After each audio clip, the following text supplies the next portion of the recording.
Madame, Monsieur, bonjour et bienvenue sur le Média News. Le Premier ministre Abdelmalek Sellal sera en visite dans la wilaya de Bou Merdès ce mercredi. Cette visite s'inscrit dans le cadre de la mise en œuvre du programme du Président de la République, au cours de laquelle il sera procédé à l'examen de l'état d'exécution et d'avancement de plusieurs projets socio-économiques, précise le communiqué du cabinet du Premier ministre.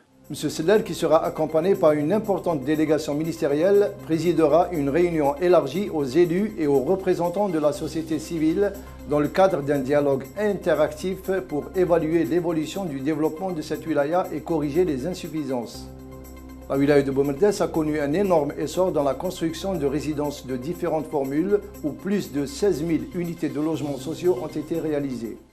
En Tunisie, le secrétaire général de l'Union générale des travailleurs tunisiens a appelé l'Assemblée constituante d'accélérer la ratification du processus électoral afin d'organiser des élections présidentielles, législatives et municipales avant la fin de l'année en cours, estimant que le parachèvement du processus électoral protégera la Tunisie de toute menace. Le secrétaire général de l'UJTT a estimé, après sa rencontre avec le chef du gouvernement tunisien Mehdi Djouma, que la situation actuelle en Tunisie ne permet pas de reporter les élections à l'année prochaine, considérant que le report de la loi électorale ne doit pas excéder 2 semaines.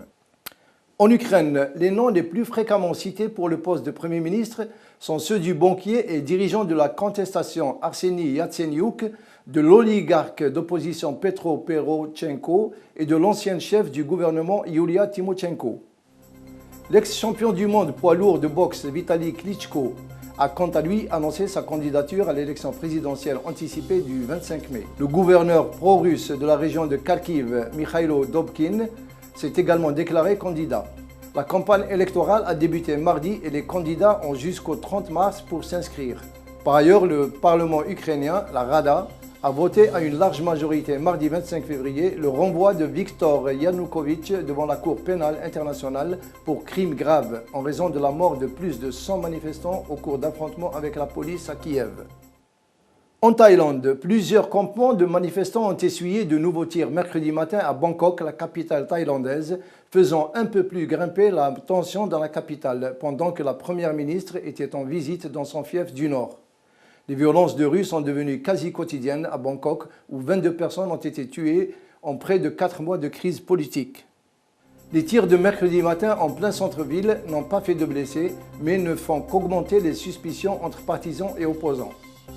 Les manifestants continuent de réclamer la démission de la première ministre Yingluck Shinawatra, qu'ils veulent remplacer par un conseil du peuple non élu, le temps d'organiser des élections à une date non définie. C'est la crise la plus grave que traverse la Thaïlande depuis 2010. En Irak, des tirs ont eu lieu mardi près de l'ambassade d'Iran à Bagdad, dans des circonstances qui restent encore très confuses. Les informations divergent selon les sources. Dans le même temps, l'Irak a connu mardi une nouvelle journée de violence qui ont coûté la vie à au moins 14 personnes, pour la plupart des soldats et des policiers. Les violences en Irak ont renoué depuis 1 an avec leur niveau de 2008, alimenté par un mécontentement de la minorité sunnite et la guerre civile en Syrie voisine. Les insurgés sunnites accusent le gouvernement irakien dominé par les chiites d'être inféodé à Téhéran. Plus de 660 personnes ont été tuées depuis le début du mois et plus de 1650 depuis le début de l'année, selon des chiffres fournis par les services médicaux ou de sécurité.